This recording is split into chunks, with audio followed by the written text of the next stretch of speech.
Kita lanjutkan kembali perbincangan kita seputar pembebasan Ustadz Abu Bakar Ba'asyir. Apakah kita perlu khawatir dengan pembebasan beliau besok? Di studio masih ada Bung Al Haidar dan juga Ustadz Ahmad Mihdan yang bergabung secara daring. Ustadz Mihdan, kalau melihat penyambutannya tidak terlalu heboh, ini penanda apa? Ya, makasih. Assalamualaikum. Waalaikumsalam. Mas Latif, Bung Haidar. Ya. Meskipun saya tidak sependapat dengan apa yang disampaikan Bung Haidar, tetapi kita memang menghimbau kepada semua pihak, termasuk teman-teman wartawan dan juga para simpatisan Ustadz, tokoh-tokoh, bahwa karena saat ini kita sedang mengalami pandemi COVID, maka kita menghimbau semua pihak untuk tidak harus berkerumun, ya, menyambut dan lain sebagainya. Ini sudah kita sampaikan, baik itu di depan lapas Gunung Sindur maupun nanti di tempat tujuan akhir Ustadz Abu Bakar Ba'asyir di Solo, begitu. Oke.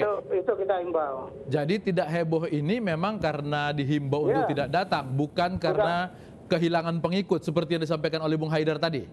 Saya artinya begini ya, bahwa saat ini sebetulnya ada narasi-narasi kebencian terhadap Islam yang luar biasa di mana-mana. Kemudian setiap orang menjadi orang ahli untuk menyampaikan hal itu. Saya pikir tidak demikian kenyataan dan realita yang ada. Tetapi dalam konteks saat ini kita dalam keadaan prihatin tentang kondisi pandemi COVID, maka ini menjadi himbauan yang khusus harus disampaikan kepada semua pihak untuk tidak menjadi bagian yang dikhawatirkan terhadap kondisi pandemi ini. Begitu Mas Latif. Oke. Ketidaksetujuan Mas Mihdan kepada pendapat Al Haidar itu di bagian mana? Bisa dielaborasi? Ya, menurut hemat saya nanti kita nggak punya cukup waktu nih, Mas Lutfi. Tidak apa-apa, tidak apa-apa. Ya. Artinya begini, satu sisi adalah sebetulnya persoalan umat itu tidak berarti pada persoalan kelompok-kelompok, tapi ini menjadi persoalan yang sedemikian rupa dinamikanya terus berubah. Tetapi esensinya adalah persoalan gerakan-gerakan umat Islam yang sampai saat ini dianggap radikal dan teroris itu bermula dari akar permasalahan di mana umat Islam itu menjadi korban kezaliman, umat Islam itu menjadi korban ketidakadilan, kejahatan kemanusiaan. Ini harusnya mendapat atensi yang agak khusus, sehingga tidak menimbulkan pendapat-pendapat yang nggak karu-karuan yang sekarang muncul di mana-mana, begitu. Oke, Bung Haidar. Ya. Apakah kalau tadi pandangannya bahwa umat Islam masih belum mendapatkan tempat yang baik, berarti kemudian kepulangan Ustadz Abu ini bagaimana kita sikapinya? Ya, saya setuju sekali dengan apa yang dikatakan Pak Ahmad Mihdan ya. Dan memang umat Islam ini sekarang ini berada dalam posisi yang tidak menguntungkan, berada dalam situasi terpenjara di tengah dunia yang begitu gemah ripah loh jinawi di Indonesia sekarang ini. Dan ya saya kira memang banyak penjelasan ya, kenapa misalnya tidak ada upaya untuk penyambutan Ustadz Abu dan sebagainya. Memang ada banyak penjelasan lah, misalnya COVID ataupun situasi pandemi ya. Tapi ya banyak hal lah yang bisa menjelaskan itu. Mungkin saya hanya menjelaskannya secara satu sisi saja, yaitu secara antropologis saja. Oke, baik. Kita lihat sebentar ke Ngeruki ya, seperti apa di Ngeruki pada malam hari ini suasananya. Sudah ada Septian Toroh di sana. Septi, bagaimana situasi di Pondok Pesantren Ngeruki? Ya, terima kasih. Saat ini saya berada di salah satu pintu masuk Pondok Pesantren Al-Mukmin Ngeruki Sukoharjo. Hingga saat ini kondisi di kompleks Pondok Pesantren Al-Mukmin Ngeruki Sukoharjo ini masih seperti kondisi biasanya. Hanya beberapa pengurus saja yang tampak berkegiatan di sekitar area pondok pesantren. Namun demikian, kegiatan keagamaan seperti sholat asar tadi, sholat duhur, sholat asar, dan sholat maghrib pun masih berjalan seperti biasa. Namun penjagaan tampak ada di depan pintu, yaitu ada security juga. Kemudian ada himbauan-himbauan berupa spanduk yang berada di pintu masuk pondok pesantren ini, himbauan untuk selalu menjaga jarak dan informasi terkait seputar kepulangan Ustadz Abu Bakar Ba'asyir. Oke, penjagaan seperti apa yang Anda lihat di sana? Apakah ini penjagaan yang rutin atau penjagaan yang berbeda dibanding hari-hari sebelumnya? Ya, sampai saat ini penjagaan seperti biasa, tidak ada hal yang istimewa di pintu masuk pondok pesantren Al-Mu'min Nguruki Sukoharjo ini. Hanya seorang security saja yang berjaga seperti biasa, yang bertugas untuk menerima tamu, kemudian melakukan pengamanan ataupun menanyakan tamu hal apa yang akan dilakukan di dalam tujuan mereka ke dalam pondok pesantren ini. Oke, Septiantoro melaporkan langsung dari Pondok Pesantren Ngeruki. Terima kasih. Ya, kita lanjutkan kembali. Kalau di Gunung Sindur, di sana juga sepi. Tapi ini terkait dengan hal lain. Ya. Pembebasan Ustadz Abu ini pada saat pemimpin besar FPI sedang dipenjara, kemudian FPI-nya dibubarkan. Ada ruang tidak? Kemudian nanti para simpatisan FPI ini kemudian mencari sosok baru dan kebetulan Ustadz Abu yang baru keluar kemudian beralih ke sana semuanya. Ada peluang itu? Iya, ada peluang yang sangat besar ya di tengah-tengah situasi di mana para pendukung ex FPI ini kehilangan induknya, yaitu Imam Besar Muhammad Rizik Syihab yang kemudian dipenjara oleh pemerintah. Saya kira memang pemerintah bertindak secara tidak tepat, tidak tepat jadwalnya, tidak tepat langkah-langkahnya, dan seharusnya kan memakai pengadilan dan sebagainya. Oke. Jadi saya kira ini yang harus diterima kenyataan bahwa kemudian setelah Habib Rizik masuk ke penjara, kemudian Ustadz Abu keluar. Nah, rasa haus para pendukung ex-FPI ini, rasa kecewa seperti yang disampaikan oleh Ustadz Mihdan tadi gitu ya? Ya, itu akan mencari induk yang baru, dan kebetulan yang baru keluar itu adalah Ustadz Abu Bakar Ba'asyir. Kira-kira akan seperti itu, Mas Mihdan? Saya pikir artinya bukan karena Ustadz Abu. Ustadz Abu ini sekarang relatif sudah usia lanjut ya. Dan kita juga menyarankan Ustadz Abu lebih konsentrasi terhadap keluarga ya, keluarga.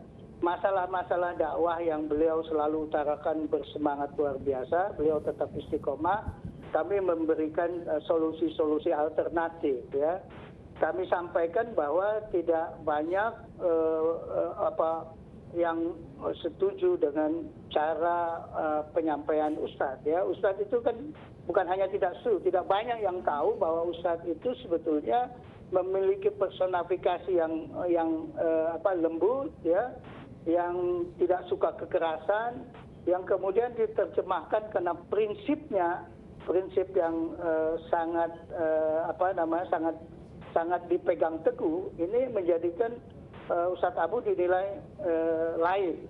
Saya sudah berpendapat Ustadz Abu ini sebenarnya aset bangsa ya, aset yang bisa barangkali justru bisa menjadi pemikiran baru tentang bagaimana menangkal, bagaimana melakukan penyadaran terhadap mereka yang disebut teroris itu di dunia. Jadi bukan hanya di Indonesia. Saya pikir di dunia bisa Ustadz Abu menjadi aset yang bisa dimintakan.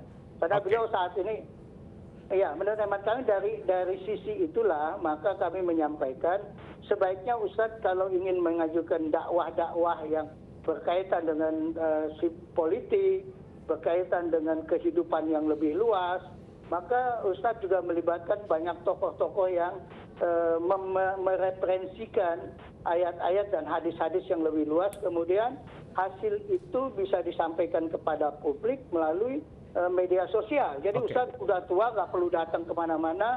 Beliau semacam membentuk mungkin ABB Center ya. Kemudian mengadakan dakwah, begitu. Pola yang disampaikan oleh Ustadz Abu, apakah tidak sinkron dengan yang selama ini jalan dengan yang dijalankan oleh FPI?